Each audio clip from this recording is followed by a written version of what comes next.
So welcome everybody to the Unspoken Rules, Communicating Social Experiences in Gaming with Hannah Cohen, myself. So definitely a switch from the last talk that you were at. I was looking at the roster and thinking, okay, this is a little bit different, but I hope it'll be a sort of different perspective and a different conversation than you've had throughout the day so far. So our goal for today, give me just a sec. Our objective for today, I want to be helping you all as game designers and educators to recognize the unspoken social skill requirements in games in order to build competency as opposed to creating barriers of entry. So I'm going to be talking more about board games and card games today, although I think a lot of these ideas translate to video games and to other game design features. But in particular, that's what my examples are going to focus on throughout this talk. So a little bit about me. Who am I? Who am I to talk to you about this? So first and foremost, I'm a social studies teacher. I teach secondary, world history, psychology, philosophy, you name it. I've taught a whole span of things. And so that's a lot of the perspective that I bring to this. So I am going to be asking you at a couple of points throughout this to find a partner and chat with them. I encourage you to interrupt me throughout the presentation. I work with adolescents. I'm used to it. I am going to be 100% fine. This has been my entire year. So please feel free to hop in if you have any questions throughout. And I also, in my free time, have been a LARP writer, which means that I've done a lot of work sort of tying my work and teaching to game design. And in particular, I found this really useful because a lot of what teaching and game design comes down to is the same question. How do you create a social experience where people feel like they discovered something on their own? And I think that even though LARP has its very particular setup, a lot of times when we look at game design as a whole, this is what we're looking for. How do we create an experience that feels organic, that feels like people have made it for themselves? The other role that I have at school is I've been running a games club at the school I'm at right now for 5 years, but I've run it at a few other schools before this. And I like to call myself a games translator because a lot of what happens is I'll have kids come after school to the library. I'll have my pile of games that they tease me all conveniently involve killing people. But what we take a look at is I never give them the rule book because for the most part, I can't. It won't make any sense to them. So a lot of what I end up doing is I translate what is the social experience we're going to be creating and what are the rules that you need to know in order to do that. Because for the most part, when we're playing board games, the rule books don't do that for you. I found even when I'm hanging out with friends, I still am this games translator. And if it's not me, it's YouTube. There are whole channels devoted to this, to explaining what the point of a rule book is so that you don't have to look at it. And so I'm speaking today mostly in this role on behalf of the people where we all know we might be this person in a group, we know this person in a group, or maybe for some of us that don't play games, it's because we're missing this person in our group. And so what I want to be figuring out is how can we create entry points in gaming where we don't need somebody like me that's able to look at a rule book and say, okay, in the midst of all of these mechanics, here's how I can actually explain it to somebody to know what they're supposed to be doing. So that's the real barrier of entry that I'm looking at. So the other thing that you're going to notice throughout this talk is I'm going to be talking about the idea of games people games versus non-game people games. And when we look at this, there's games where those of us that are really interested in getting into the deep mechanics, we want to sit for 3 hours and we want to do something. We're willing to sort of put up with a lot of complexity because we're willing to sit through it. Versus I think about my mom who doesn't want to play games with me because she feels like she doesn't know what it's supposed to look like. And to her, it's an intimidating experience. And so when we talk about this classification of like games people games and non-game people games, part of what makes it so difficult is that for those of us that do play games a lot of time, we have a mental picture of what a game is supposed to look like, how you're supposed to play it. And when we don't have that picture in our minds, most games become inaccessible. And I think that what I really want to figure out how to do with this is how do we break down that entry so that more people are able to envision the social experience of what a game involves. So this is the first point where I'm going to be asking you to stop listening to me and start talking to each other. And I'm going to ask you to go find somebody in a random corner if we end up having a weird number of people. And I want you to play rock, paper, scissors. And what I want you to look for as you're going through this is, in addition to sort of the basic rules of the game that we all know, what are all the different social skills that you have to enact in order to play this game with somebody else successfully. So I'm going to give you 5 minutes. Go have fun. I don't have prizes for the winners, but I want to hear, once we get back together, what are some of those social skills that you notice yourself using as you go in? All right. Hello again, everybody. So what I'd like to do now is I'd love to hear from some of you. I know a couple of folks were struggling a little bit with mics or cameras not working, but if anyone feels like stepping up to the Q&A spot to share out what they noticed are some of the social skills that were necessary to play rock, paper, scissors, I'd love to hear. We noticed that eye contact. Oh, sorry, I'm hearing myself double. This is weird. Eye contact was really important because at first Corey's audio wasn't working. So, but we figured it out anyway. So there needs to be some sort of interaction medium, and that happened to be eye contact. Mm-hmm. Definitely. I feel like I noticed that as well. It's easier. Well, you're also kind of sizing someone up as well within that. Other folks, what other skills did you notice you had to bring in? The first thing that my partner and I did was to establish how we were going to keep each other honest despite of latency, because obviously if one person is seeing the other first, then you can just throw the other hand. And so we had to figure out like what the mechanism would be of like doing it in a way that felt fair. And my suggestion was just like, let's just trust each other, do it off screen and then pull it on. But like, you know, if you had two people who are really competitive, you'd still have to get them to agree somehow on doing this thing remotely when there's some inherent like biases. Definitely. And you had to agree on what fair meant, right? I mean, this is a competitive game, so maybe fair means fair's fair. I remember playing Clue as a kid. My mom said, you see somebody's cards, that's it. You saw their cards. So very fair. Huh. Any other folks? Any other things that you noticed came up?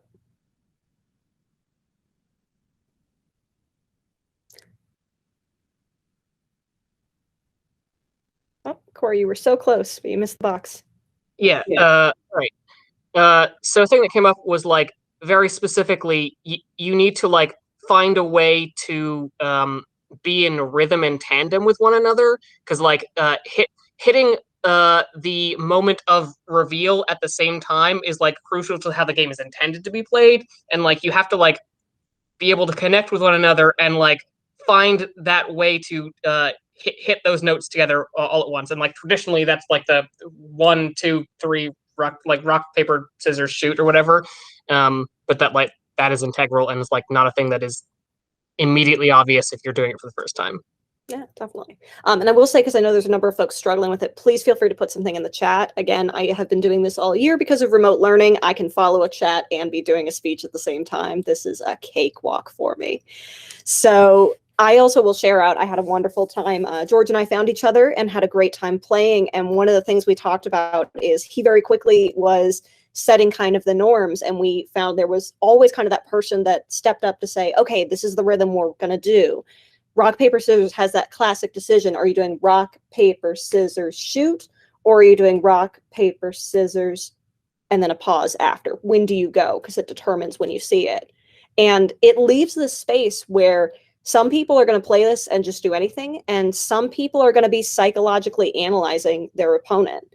So I remember reading a trick years ago online that if you want to win at rock, paper, scissors, you've got to come in aggressive, you come in fast, and people will go rock for the most part. So if you want to make sure you win, you can use some of those tricks of how you come across in that moment.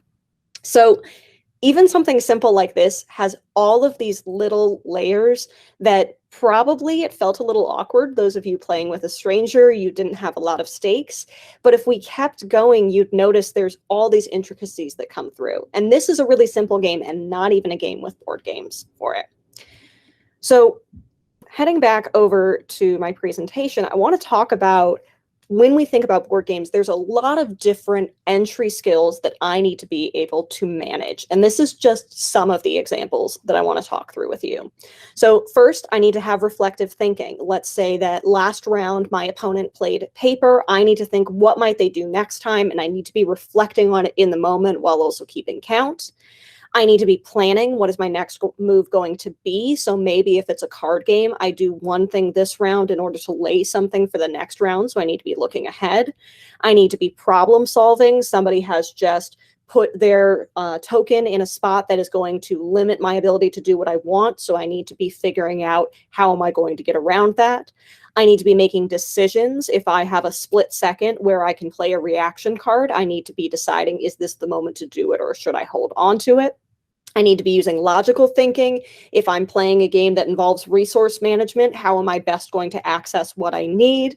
I need emotional intelligence because I need to be able to read what's happening at the table, even not just within a game, but the goal of playing games ideally is that we want to have fun with other people. I know I've had times where I get way too into the competition. I don't notice that everyone else is miserable at the table with me because they're not as into it as I am.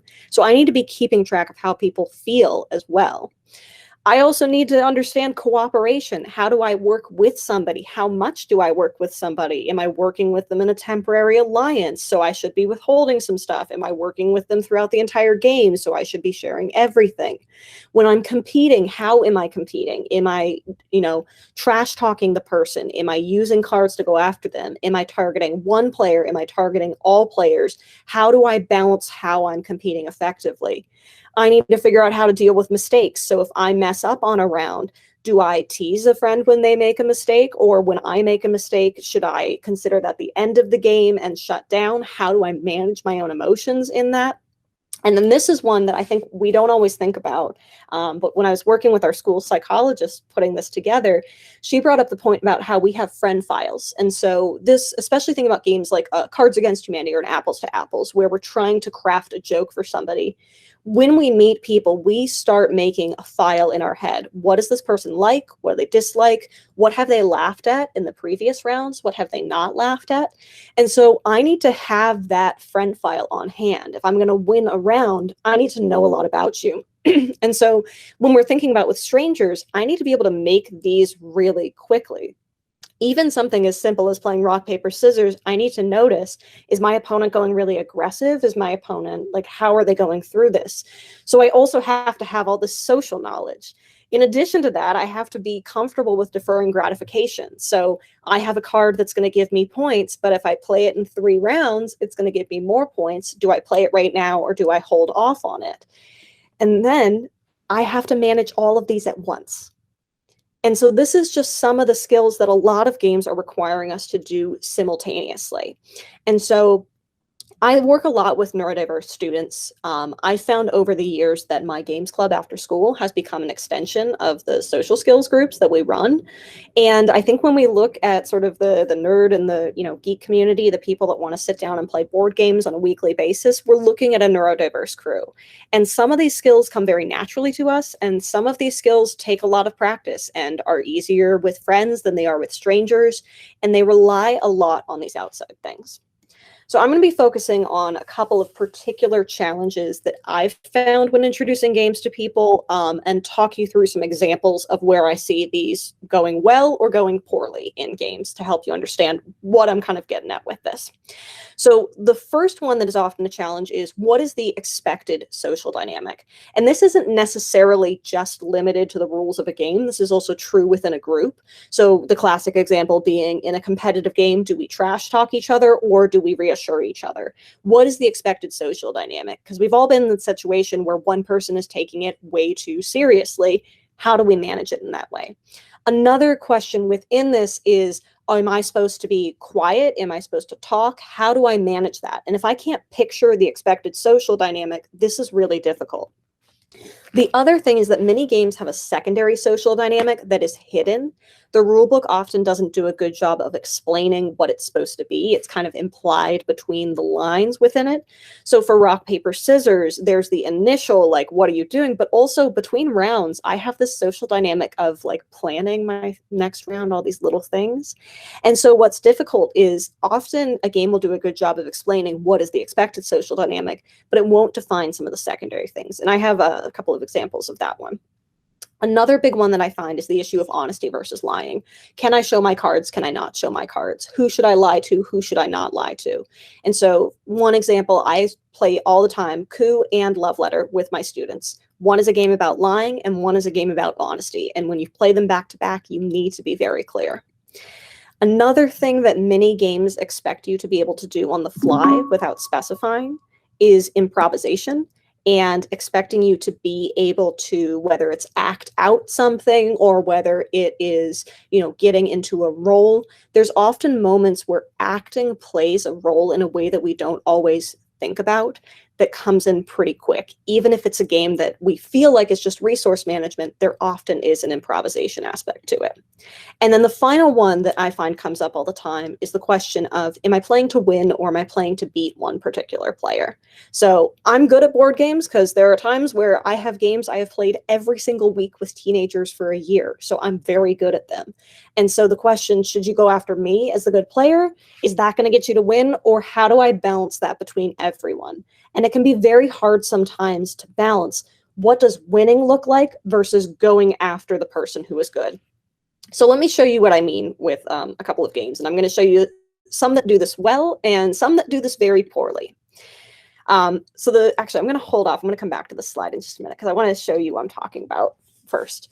So one of the things that I think children's games do really well is that the boxes, and this is, I know, changed a little bit, but especially thinking about, millennial, early 2000s games in the 90s, they show you the social dynamic on the box.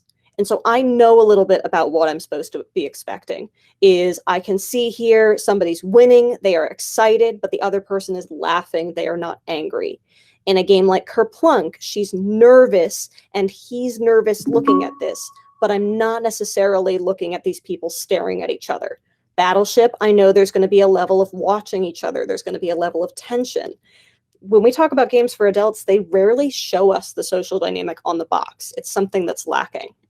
So one example, and then I want to come back and ask you about your horror experiences, is a game like poker that we often think about as its main goal being this very logical, how am I getting the right cards? How am I counting things out? How am I expecting this and there? But in fact, poker is a social game before it is a mechanical game entirely. It is a game where you do not need to know what a good hand is. You just know how to bluff somebody, and then you can be successful.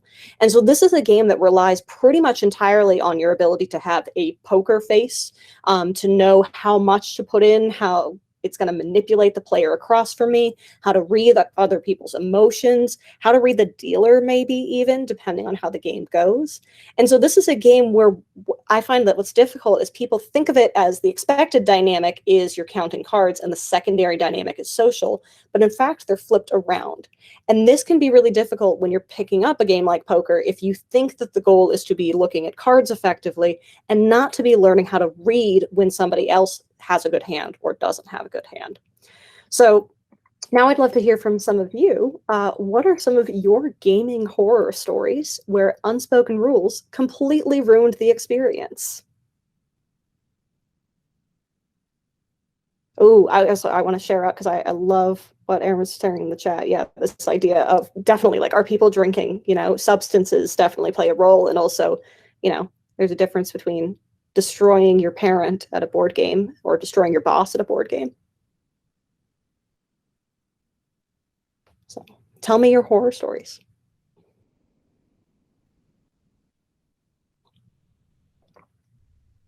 Oh, you were muted. I've got one. So I went to a party at a friend's house for the first time at a colleague, actually, first time I'd ever been at their house. Turns out they had game nights and they invited the whole team. So I was like, yeah, my partner loves board games and I like hanging out with people. So, we're going to go and do a thing. And I got pulled into a game. I forget what the name of the game was, but it was about building spaceships and sending them to space and doing space missions. And I was not going to win this game because I'm surrounded by a bunch of engineers who are like professional board game sharks, right? And I was just there to like learn the game and hang out with people, have a drink, have a good time. And so when we got into this game, it turns out you can negotiate for selling your technology to other players, right? And I was like, I'm going to play I'm going to play a like free information faction. Like, I'm just going to give all my tech away. If you give me tech, I'm going to give your tech away too. And if you give me something for free, maybe I will ask you for something for free so that I can give to everyone else. And I got second place in this game, explicitly trying not to win. And I was like, that was very fun. What an interesting experience. The next day, I got a text from my coworker who said, hey, I mentioned, I was like, oh, I had such a good time. And she was like, yeah, my husband didn't. I was like, why? What went wrong? Was I mean? And she was like, no, he wanted to play the game and you destroyed all of the interesting strategic content and made it a game about cooperating with people and like succeeded at it. And it ruined the entire point. There was no reason to play this game anymore because all of the nuance and depth that the developers had put into the game to support this like cutthroat negotiation was just gone. And I felt very bad. It was very embarrassing. I have not gone back to a game night with them since, though I'm sure they would have me back. They are actually very kind people. And it was kind of them to let me know that I screwed this up. So for anybody who runs into a person who ruins the game for you, they probably didn't mean to.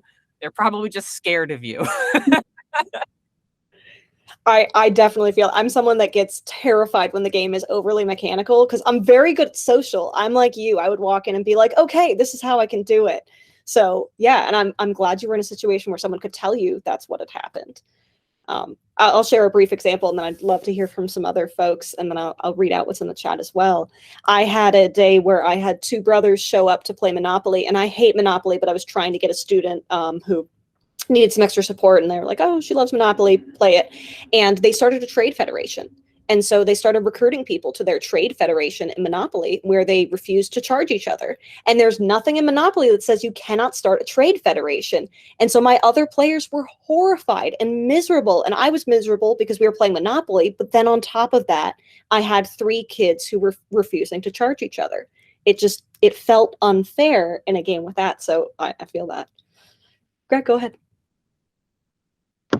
So I think one kind of game is like a cooperative game. The one I tend to go to recently is Pandemic. And one of the things is like there's a lot of shared information. And one of the unspoken rules is like everyone is participating, but also everyone wants to win. And sometimes this can result in one person being like very experienced with the game and being like, oh, if I do this and you do this and you do this, and suddenly it is a one-person game. And that's really, really disappointing. And then if I can quickly share a second example, it's the game Diplomacy, where one of the unspoken rules is like, this is a magic circle. Everything is happening within the game. And what happens in the game is not reflective of the outside world. But unfortunately, I've seen a lot of people who come out of the fact that like someone looked them in the face and lied to them very clearly and got away with it, and that they have a really hard time reconciling that like, oh, this person could lie to me in real life and I wouldn't know it. And that creates a lot of out of the game drama. That's such a perfect example. Yeah. And I think that can carry out. I feel bad because I think my friend is in the audience, but I had a D&D experience where I had to pretend out of game that something was happening, but in game, Dragon had replaced me for 3 sessions. But out of game, I had to pretend nothing had happened, and I felt bad because we got into a big fight at the end of it and had to reconcile. You know, where does the line draw? When do you stop lying? And so I think that's very fair. Outside dynamics coming in. I want to share Lauren's example from the chat, which I think is hilarious and confusing to me. The idea of our friend Julie instead teaching them to play Texas Hold'em and being mad about bluffing in a game that to me is about bluffing. So yeah, I think a very fuzzy, what does lying mean? When is lying too much? I think is a great point. Anyone else, if there's maybe one other story? Yeah, I think great point, right? If we're good at lying, it plays a thing. I'm good at lying. That's a problem in a game. Other people are bad at lying. And yeah. Andy? Just to briefly follow on that, like a super big mood on that. We played Secret Hitler with myself and my partner, and it was weird because like we have a very honest relationship, and we found ourselves in positions where we needed to show how well either of us could lie, and it was super fun game though. But my bad story. I guess an example to bring this sort of meta level. The best example I have is especially back in high school, LAN parties. We'd get together, all in one place, play computer games, and usually these are run by one person who organizes, picks a time, says let's get together. Small, like a half a dozen people to 10 people, like small time, just friends hanging out, LAN parties. But it's usually the same person picking the games of like, here's what we're going to play at this LAN party, and unsurprisingly, these are games they'd all played before and were the best at. So when they were competitive, it's like, oh, we're all new to this and you've played this before. And so this entire evening, we're playing game after game where you're just always the best at it. And it's just kind of like, yeah, not the greatest dynamic, but I think that's probably what taught me to enjoy cooperative games more than competitive games, especially at LAN parties.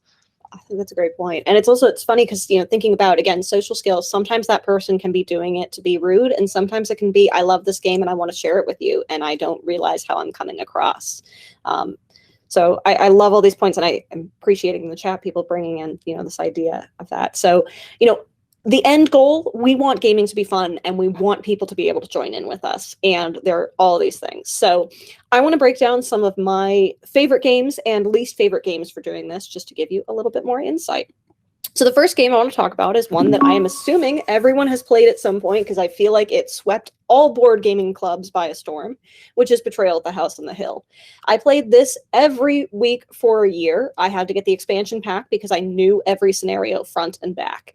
This is one of the worst games for setting up a social dynamic and entry points. And this is a game that, as a games translator, I had to do so much work to help my students. So the first problem is, because 1 of 50 scenarios can take place. So for those of you that haven't played, you come in and you create a different house that you're exploring by placing tiles. And then partway through the game, something happens called the haunt, where 1 of 50 to 101 scenarios, if you have the expansion, happens. That can be a cooperative, everyone working together. That can be a competitive, one player against the whole group. That can be competitive, all players against all players. It could be anything. And so going in, it's very unclear what the social dynamic should be. Initially, you are collecting materials, but they're only for you. You're not sharing them with other people. There's also the knowledge that at some point, one of these people might end up being your enemy at some point. So how much do you want them to succeed? And so it's very hard to know what to do when it could be competitive, cooperative, or a blend of all of the above. The other issue is there's isolation of the traitor.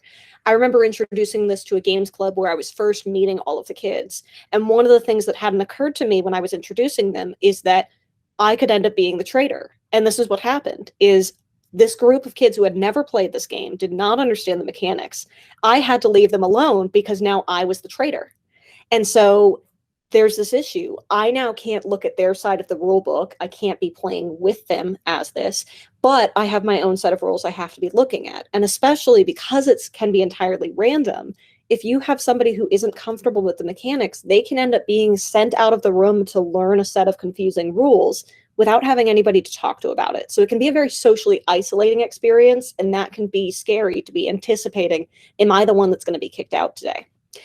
Another thing that's tricky with it is it relies a lot on dynamics between players. Because there are many scenarios where it is one player as the traitor against everyone else, you have to withhold information. So people that are able to communicate non-verbally to say like, hey, I have the thing, or hey, you need to go there, but you don't want to say it out loud, that can help a lot in that way. But I've also had times where the person that feels left out of the friend group is the person that's sent out of the room. And then that leads to a fight later in the evening. The last thing, which I hadn't even thought about until I had a student come and do this, is it provides characters with backstories, with, clear skills, clear, interests and everything. But it entirely discourages role play. This is a game where you are exploring a house, but you are allowed to talk to people anywhere in the house. You're not expected to pretend that you're in the room. But at the same time, you have these different goals and these different pieces. I had a student come in one day and play it like he was playing D&D. He came in and he was describing what he did. He was walking through. He was like, I don't think I should be able to talk to you. You're in the attic and I'm in the basement. We shouldn't be able to speak. And so it doesn't really make it clear how you're supposed to come in. And this is a game where a games translator is essential to even beginning to access it. Another example of this that's a little bit nicer is probably my favorite board game, Kill Dr. Lucky, which, if for those of you that know me, you've been subjected to it before. And I like to call it reverse Clue. And part of what I think is interesting is when I say Clue, this is a game that most people have played sometime in their childhood or their adulthood. And you know the social dynamic of Clue. Clue is a game that is entirely competitive. And even when you are sort of forced to cooperate, you know that you're forced. So when I tell people it's reverse Clue, I can tell you what the social dynamic is, and you know what the reference is. But at no point does the rule book say that. So I can help as a games translator to give you the dynamic, but the game itself has to do that work if you don't realize that it's reverse Clue, where you're trying to kill the homeowner instead of figure out who done it. So some things that it does really well is it does have a clear initial social dynamic. Every single person is trying to kill Dr. Lucky. It is a competitive game. This is what you're trying to do. Make sure that you're the one that's doing it and that you stop other people from being successful. The other thing that's nice about this is it provides character cards that have motivation, and there are kind of role play opportunities. You can really get into this and have it. I've had some wonderful games of it where it's not essential to the experience, but it's fun, and it doesn't have that confusing sort of, are we talking to each other? What's happening? Where it breaks down a little bit is there's a second layer to the social dynamic in this game. So when a player makes a murder attempt, then the game pauses and each player has the opportunity to stop the attempt from succeeding. So starting with the player to the left of the person making the attack, it goes in a circle and they are able to play a luck card to stop this. The goal of this initially, the first layer, is I am trying to stop the attempt, the clear initial social thing. I am supposed to be competing to stop the attempt. The secondary layer is you are supposed to be running your other opponents out of cards. And so it never stops being a competitive game. But if you're not careful, you can think that this moment becomes purely cooperative. So whenever I teach students how to play, I start by saying, whenever you are the first or second person to go, you should say something like, oh, I'm so sorry, I have no cards. And you should jokingly lie because it's remained a competitive game. The way the rulebook describes this is this. In general, it is fair to assume that every player's hand starts with some luck. So when playing luck on an early murder attempts, it makes sense to pass if you are early in the cycle. So it explains the mechanic, but it doesn't make it clear that your goal should be running your opponents out of luck cards.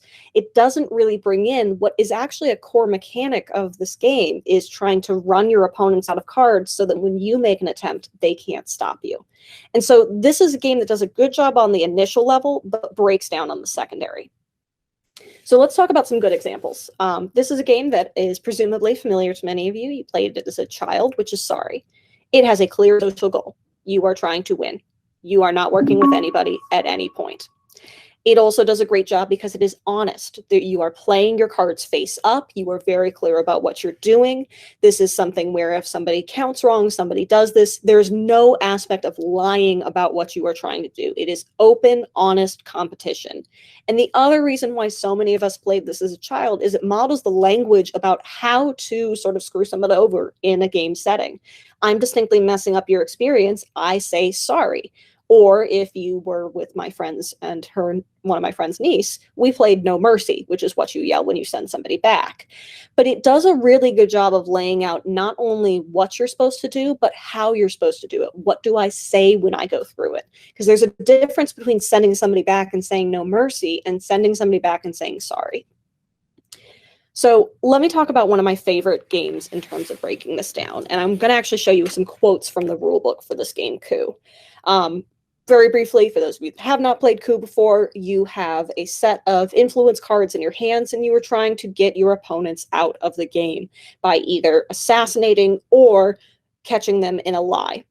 So this game does an excellent job of making it clear in the rulebook what you're supposed to do. There is a section that says this is the goal, to eliminate the influence of all other players and be the last survivor. This is a competitive game and will remain throughout the whole time. When you take an action, you have an opportunity to take any action, even if it's not your character. So a player may choose any action they want and can afford, but if they choose a character action, a player must claim that the required character is one of their face-down cards. They can be telling the truth or bluffing. So this is important for somebody looking at it and saying, okay, I've claimed to have a Duke.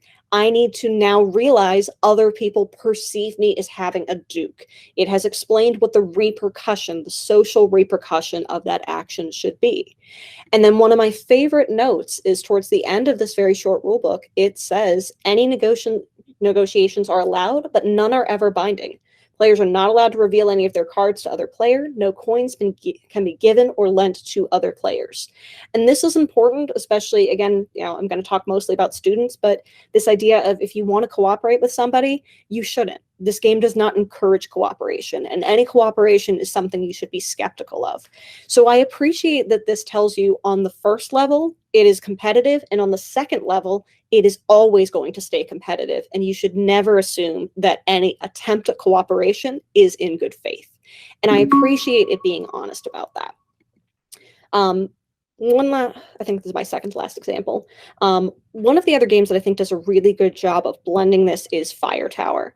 So in this game, you are controlling a fire tower in the corner of the map, and there is a forest fire that breaks out in the middle. Every turn, the wind is going to move the fire in one direction, mostly in the cardinal directions. And so if you are playing, let's say, this tower down here, you want the wind ideally to be moving east or moving north, which means that if somebody moves it south, now you and this tower on the right are allies. You are working together to move the wind. Vice versa, if somebody moves it to the east, you are now working with the tower that is in the northwest to try and keep it going to the east. And so it's very clear at any given time, where is the wind blowing? That is my ally, or that is my enemy. And it's fluid in a way that I think helps with avoiding somebody feeling targeted, because at some point you will end up working with and working against most of the players at the table. And so it does a good job of making it clear through the visuals on the map, who am I actually working with right now? Who is my actual ally that I can trust in this moment? So I want to briefly, I'd love to hear from a couple folks. What are some of the games that have created really good experiences? What's a game that you think has done a really good job?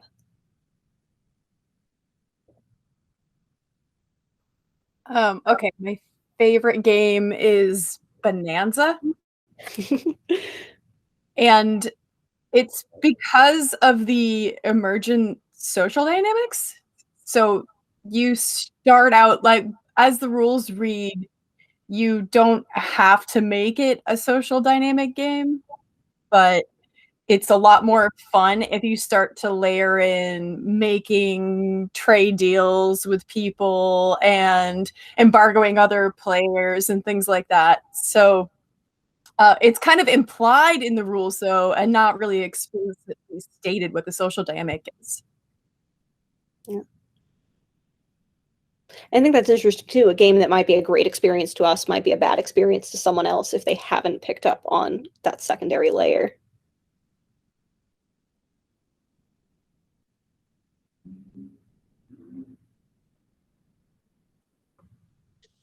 Hello. So there's a game called Mysterium in which it's an asymmetrical game in which one person is playing as a spirit that can't communicate very well with everyone else, and everyone else is playing people who are trying to figure something out through the hints that the spirit is giving them. And like you choose who the spirit is going in. It is explicit that like the person who is going to be the spirit is going to be socially isolated in a way that your communication is cut off, and like it makes clear that you are buying into that role. That is going to be a very different experience, and like is going to be frustrating at times, and you get to be creative with like sending your friends coded messages and things like that. And it is very good at telling you what to expect and letting you buy in a way that House on Haunted Hill is not. I think that it works very good. I think that's a great point. Anyone else? Maybe one more experience and then...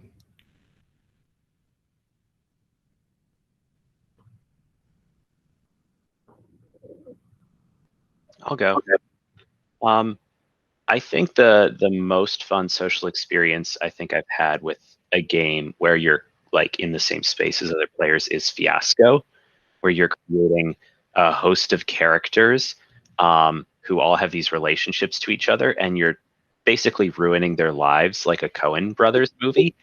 And there's sort of a shared conceit that like we're not going to make this easy on the characters, and there are mechanics in place that if someone gets attached to their character and like really wants it to go well for them, they can't force that. Like other players can put them in situations where like, oh, sorry, it didn't work out for you, which is really fun because I think that like if someone gets really attached, it's really frustrating. Like you're like, no, we want to have a cool story, and you're just trying to make this character like the power gamer winner.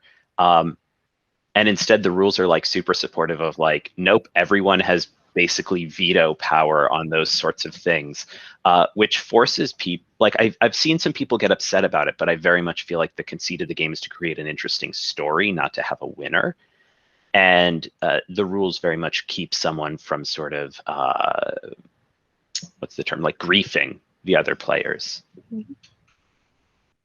That's a great example. I love that. I also, just thinking about listening to that, I think about Gloom as an example of a game where you want your character to die. And so when bad things happen to your character, it actually is like, oh, great. I love that bad things are happening to my character. And it makes you grateful for bad experiences and resentful of good experiences in a way that kind of flips the narrative of that.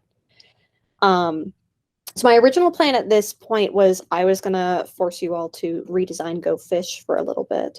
But I would say if there are any questions, I think I can open up if there's any questions you have for me.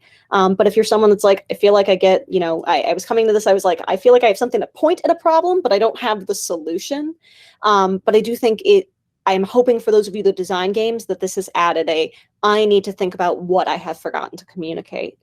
So are there any questions for me? Or if you feel like, okay, I get what she's going for, I understand it, I'm going to go in a corner and think about my game I'm designing. But I am open for questions you have for a teacher who loves board games.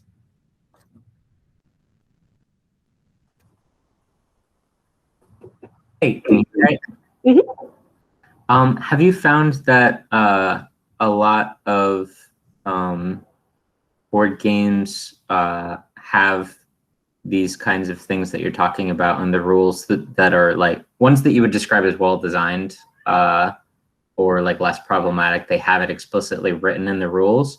Or is this kind of like a general problem that most of them don't say, and this is, you know, one of the big things for this talk is like you having to do this like, as a person who is teaching the game to other people, and like that's just kind of an expected work that you have to take on. I guess my main question to kind of narrow it down is like, what's your overall like characterization of like the space? Is it that a lot of games could improve on this, or is it that there are some games that are doing well at this and more of them should like kind of look at those, or that like new games that are being created should be thinking about this more, and like the written rule book should be like this? Because I feel like I don't read a lot of rule books. I usually get taught it by somebody who already knows it, so I don't actually know what's in the rule book. And I'm just curious about your experience with this. I'm tempted to just say yes and then move on, because I think you've covered everything I was hoping to. And I think actually speaking to that you don't read rule books is part of this. You know, I mean, we talk about in social dynamics in general, like who's doing the mental labor, who's doing that. And it's not unreasonable that you're looking at somebody who is female that is often doing this job in groups. And again, that we often look outside. There's so many good YouTube channels. I think that games for non-games people do a great job. Sorry is not a game that we are sitting down with our hardcore friends and playing, but it does a great job when you look at the rule book, because it knows it's trying to bring in someone that can't picture this in the same kind of way. When we get to the gamer games, this is where we lose it. And I think there's this expectation that because we know how to play board games, we also know how to create social experiences. And it's just reasonable to expect we also need that help. And so I would love to see more games including kind of a clear like social cheat sheet of this is a competitive game. You are expected to lie. Something where in Monopoly it says you can't make trade federations, or you can. So it's not necessarily that I want all games to change what they do, but I would love to see this be like a little social glossary that we add at the end so that we don't have to guess. I've also found there are games that I play one way because I translated the rules, and then I've met other people that translate it differently. And so it means that different games, different experiences depending on your game's translator. Right. Yeah, I've run into a very important example of that, which is Risk, and how everybody thinks that game needs to take forever because you can keep attacking out of territories that you attacked into. And that originally was like left out of the rules, and the designers thought nobody would do that because that doesn't make sense. But then it wasn't in the rules, so nothing stopped players from doing it, and they did it, and it made the game terrible and take forever. And they tried to print an errata, is my understanding, and nobody liked it, and everybody ignored it because everybody already knew how to play, even though it makes the game play better. So a lot of the time they make a house rule to do the thing they were originally thinking, and it plays better, but nobody knows that. Yeah, and because our expected social dynamic is that Risk is a miserable experience, and you've signed up to be miserable, so why would I make it better for you? Anyway, thanks for the talk so much. That was really, really educational. No, thank you. I appreciate your questions. So I actually had a question kind of related to what you were just discussing, which is like, I really like this idea that you're describing of like a kind of social cheat sheet, but I'm also thinking about like the example you gave of Monopoly. One of the things that some games have in their favor is that they can be played very differently in different social groups. And so I'm wondering how you think about the balance between kind of laying out what the social dynamics are and leaving room for different groups to play games very differently. Mm-hmm. I think that's a great question. I'll go back to Kill Dr. Lucky because I can't shut up about how much I love that game. It has a couple of variants on the back. So if you ever read the rule book, it has a couple of different ways you can play the game, and it leads to different experiences when you break it down. So one of the things is, I think often if we're the game's translator, we think we've translated it correctly. And I think that's part of the problem is when I tell you this is how you are supposed to play Monopoly, you can either believe me or you can say this is something else. And so I think it'd be useful for game designers because sometimes, like using the Risk example, it wasn't intended to be miserable, but we think about Risk as, well, it's supposed to be miserable, you know what you signed up for, or diplomacy is meant to kill all your relationships. That's how it's supposed to be. So I would love to see game designers communicating what their hope was, while also maybe offering, here is a rule if you want to switch things up, or we encourage you to think about these as an option. I'd love to see a chance, because replayability is such a challenge when it comes to some games. I'd love to see game designers thinking of, what if I added this rule and now it's a whole different experience? But I think when we assume we're telling you what the game designers wanted, that's where it gets tricky if the game designers were not clear in the first place. That's awesome. Thank you. Oh, thank you.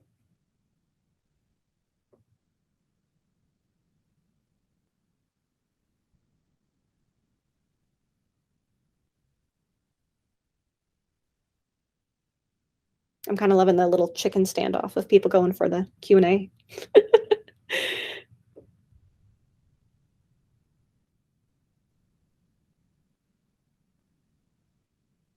Oh, Morgan, can't hear you for some reason. Can you hear me now? Now we can hear you. Excellent. Cool. Yeah, I mean, I was doing the chicken thing because I can ask you questions whenever, Hannah. I guess I was curious, especially in sort of your now years of experience running game clubs and such. How have you noticed like the social dynamics of things like Monopoly that have like the banker role? Mm. How have you sort of seen those sort of play out? Like, or like, I don't even remember if banker is an official thing in the Monopoly rulebook. It's just something I've always played with. But I'm trying to, I can't think of that many other games where you have one player who has more responsibility while still just being a normal player. It's not like the Betrayal traitor in that sense, you know? It's funny because when you say that, I realize the thing that I never said, which is I'm not just the game's translator. I'm the person that does those neutral rules. And that's, or neutral roles, is as the teacher in the room, I'm trusted to be an effective banker. And so I will tend to, although again, Monopoly's pretty much banned, like I will tend to take that role. Or, you know, in a game, again, Kill Dr. Lucky, where someone has to move Dr. Lucky each round, I take the role of managing moving Dr. Lucky. And so I think that we don't often specify when that role exists. Banker is specified in Monopoly, but one of the things Okay. I think there are a lot of those unspoken roles as well of somebody who is trusted to manage a mechanic. So that's a great point, is how do you divvy up that role? Not just who goes first, but how do you divvy up that role? Yeah, I mean, sometimes you just specifically give someone a character sheet that's just a rule to play, but, you know, that's pretty specific. Yeah. All right, thank you. Thank you. I'm also putting my email if you do feel like you would like to talk to me later. One to mention, you had said that like children's games give us pictures of the kids to show us what the social dynamics are. I think there are games like you mentioned Fiasco, but I think in general, modern tabletop role-playing games that are being designed in the last couple of years are really focusing on that, on the vibe, right? Like you can make like Powered by the Apocalypse games all use the same fundamental rules that they spin and tweak by applying vibe to the game, right? And the character art that's in the game, the names of the moves, the way that they're described, the introductory text. And often there's rules in the rule book about, like, you know, for example, Dungeon World, has a component in it where they say, like, hey, as the dungeon master, you need, or the storyteller, you need to be a fan of the characters. You have to be on their side. You have to be rooting for them. And I think they do that better in tabletop RPGs. I guess video games can do the same thing with like aesthetic and music and marketing materials, but like, yeah, I don't know why Euro games are so allergic to telling us how we should have fun playing their games. We're not supposed to have fun. That's not the point. I think that's a great point that tabletop RPGs do this better in some cases. I think the only, you know, sort of like challenge, if I was going to challenge you on that, is I've played so many games where I didn't read the rule book. I was taught how to do it by the DM. And so that kind of speaks to it. I know I am wrapping up on time, so I will say if you are interested in talking to me more about this, I'll hang out for a little bit in the networking room, or feel free to email me. But thank you so much. I really appreciate it.